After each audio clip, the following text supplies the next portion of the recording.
Bueno, uno de los temas importantes del módulo es ese, ver el impacto que tiene la nutrición durante la recría en las etapas posteriores, ¿sí? Tanto en la reproducción, en el caso de una vaquillona, como en la terminación, en el caso de un novillo, o también una vaquillona que vaya a terminación. ¿Qué pasa si malnutrimos o bien nutrimos? ¿Sí? ¿Qué efecto tiene la malnutrición o la buena nutrición de la recría, tanto en la reproducción como en la terminación? Entonces veíamos animales que eran mal recriados durante la recría, el efecto que tenía eso en la terminación. Animales que en terminación están más tiempo para ganar o para llegar a un quilaje determinado, o vaquillonas que tienen una performance reproductiva menor por una mala recría previa.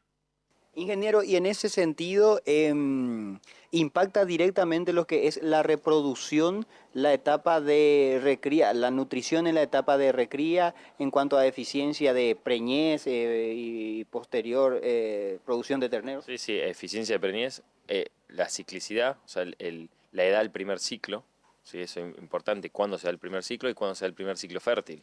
Sí, eso, la etapa de recría es importantísimo, y es inclusive importante definir cuándo empieza la recría, ¿sí? Porque muchas veces hay como una confusión de conceptos, o todos tenemos conceptos diferentes de cuándo empieza la recría. Y eso es una de las cosas que vimos en el módulo, de decir, bueno, pongámonos de acuerdo de cuándo empieza la recría. Y veíamos conceptos, y veíamos papers, y vimos datos científicos de que la recría empieza en la gestación de ese animal. Si la gestación de ese animal es un proceso importante de parte de la recría.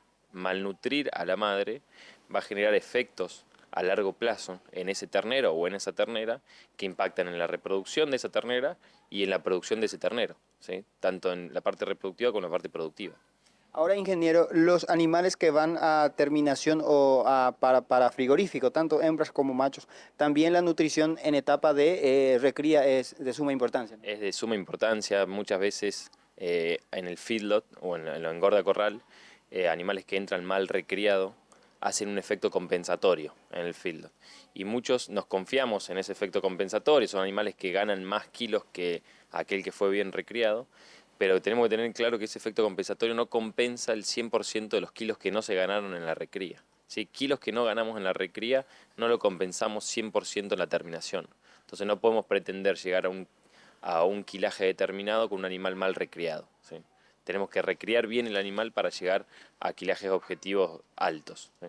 Ingeniero, independientemente a los animales, su destino, digo, ya sea para vientres o para terminación en confinamiento, ¿cuáles son los puntos más importantes en esa etapa de recría que el productor o los técnicos encargados deben de tener en cuenta? ¿Cuáles son los puntos de que sí o sí deben de cuidar con más atención? A ver, casi todas las recrías se pueden, o el mayor parte de las recrías se hacen a pasto. Entonces lo primordial es primero entender qué pasto tenemos, qué calidad de pasto tenemos y qué cantidad de pasto tenemos, ¿sí? Teniendo en cuenta eso, vemos los requerimientos de los animales, ¿sí? O sea, sabemos qué tenemos para darle, vemos qué requerimientos tienen, tanto de energía como proteína, y ahí lo importante es una estrategia de suplementación en el caso de que se necesite. Hay parte del año donde no se necesita suplementación y gran parte del año donde sí necesita suplementación. Esa cantidad y esa calidad a suplementar depende de la categoría que nosotros queremos suplementar y de la cantidad y calidad de pasto que tenemos. Entonces la etapa de recría es básicamente eso, saber qué animal vamos a estar suplementando y qué pasto tenemos al cual le tenemos que suplementar o no, pero tenemos que tener claro qué es lo que tenemos para darle. Ingeniero, aquí nosotros en Paraguay estamos sufriendo una suerte de nivel bajo, o sea, estancamiento del hato, inclusive decaimiento en algunos números que se van actualizando en estos últimos años principalmente. Y algunos expertos hablan de que nosotros nos estamos poniendo demasiado énfasis o enfoque a lo que es la recría justamente. Y usted cree también que eso es así, que la etapa de recría, y no hablamos no solamente de la nutrición ahí, que la etapa de recría es sumamente importante para lo que es la eficiencia productiva ganadera. La producción de carne está en la recría. O sea, el engorde a corral, la terminación, la última etapa, es justamente la última etapa. Y el único objetivo que tiene el engorde a corral es llegar a un grado de engrasamiento que el mercado está pidiendo, ¿sí? Nada más. La producción de carne es en la recría. La producción de carne es en la recría. La terminación, el engorde a corral, es solamente para llegar al grado de engrasamiento que me está pidiendo el mercado. Y nada más. pero la producción de carne es en la recría. Entonces hay que enfocarse en la producción de carne en la recría. Es ahí donde se produce la carne. El músculo, ¿sí? Lo que va a ser el bife, se produce durante las etapas tempranas del animal, ¿sí? Que justamente son los procesos de recría. Decía, identificar bien la etapa de recría. ¿Cómo identificamos? ¿En qué momento el animal entra en la etapa de recría y hasta qué momento? Esa es una discusión que tuvimos en el módulo. La recría empieza desde la gestación, creo que quedó claro en el módulo. Desde la gestación, y te voy a dar un dato, en lo que es producción de carne, el número de fibras musculares, o sea, lo que va a formar después un bife, ¿sí? El número de fibras musculares se define durante la gestación del animal, ¿sí?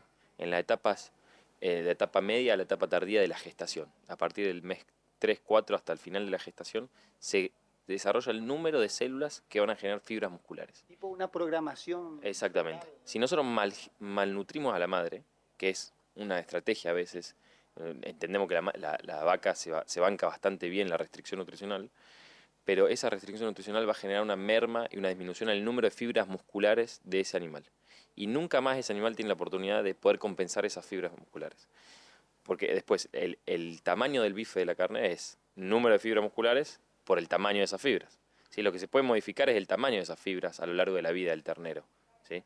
Pero el número se define solamente en la gestación.